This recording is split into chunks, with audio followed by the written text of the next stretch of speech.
Всички знаем, че животът би бил немислим, ако нямаме вода. Ние се раждаме над 90% вода, а с напредване на възрастта водата в нашия организъм значително започва да намалява. Важни детерминанти, за да бъдем здрави, са храната, която консумираме, въздуха, който дишаме и водата, която пием. От нас зависи как ще живеем и дали ще запазим здравето си за по-дълго време. Можем да избираме храната, която консумираме, можем да прекарваме по-дълго време на чист въздух, можем да подбираме и водата, която пием.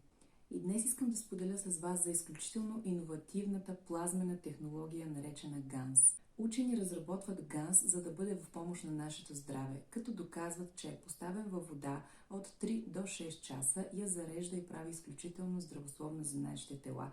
Бутилчицата ГАНС може да бъде поставена до бутилка с вода или да бъде сложена вътре в самата бутилка с водата. По този начин.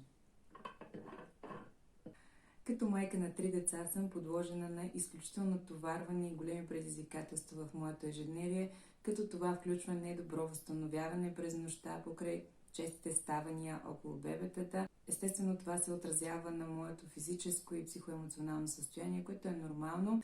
Търся постоянно начини, с които мога да повиша енергията си през деня, да се чувствам доста по-добре, да възстановявам по-добре, за да съм по-ефективна за себе си и за семейството си.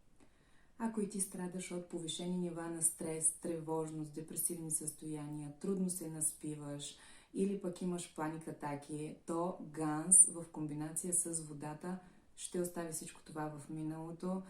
При мен резултатите наистина се появиха още на втората седмица, след като започнах да пия вода заредена с ГАНС. Водата лекува и това се знае от много дълго време назад. Дори нашите родители и прародители, ако си спомняте едно време, когато се разболеехме, как потапяха краката ни в гореща вода с сол. Ами ГАНС е на същият принцип. Здравето е осъзнат избор и от нас зависи да го направим. ГАНС може да откриете в физическият магазин на Сибирско здраве в Пловдив или онлайн в магазина им zdravенabio.com. Ако информацията ви е била полезна и сте получили стойност от нея, харесайте видеото, споделете го, за да стигне до повече хора, на които можем да бъдем полезни.